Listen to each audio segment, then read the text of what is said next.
first start by asking you what you think has happened for the UK authorities to say, right, now we should start a formal investigation. Have they found something? I would suspect they've been going through the transcripts for a lot longer than perhaps has been made public, and perhaps now, because of what's happened in Switzerland, because of what the United States said last week, they're coming a bit more open about what they're doing. I suspect that this all grows from Libelgate, where the messaging was going on through various electronic means, and consequently regulators around the world have decided to look at everything. And obviously foreign exchange is a massive market with an enormous amount of transactions specifically focused these days on a particular fixing, that's a 4 o'clock WMR fixing, which provides a transparent rate for anybody who wants to participate in that fixing. Finding out as much as you can around the fixed time. It's a very fine line between doing that and manipulating this market, right?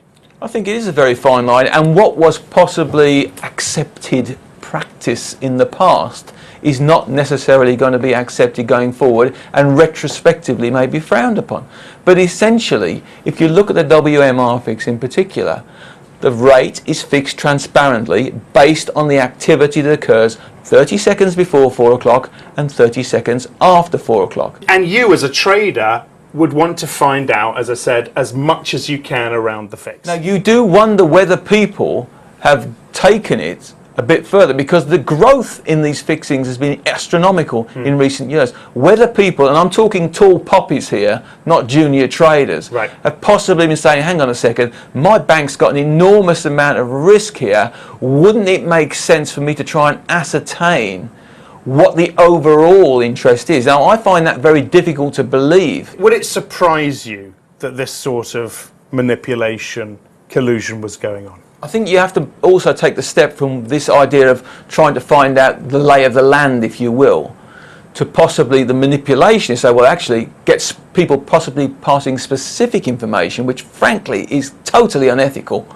and then trying to force the price in a certain way to make money off it, either for the bank or, worst case scenario, personal accounts.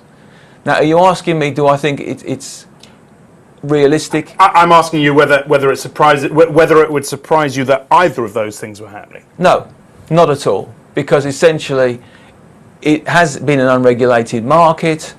There are enormous amounts at stake here, and I would not be surprised if somewhere around the world someone has been doing some stuff, passing information or whatever, that the regulators will say this is a form of manipulation.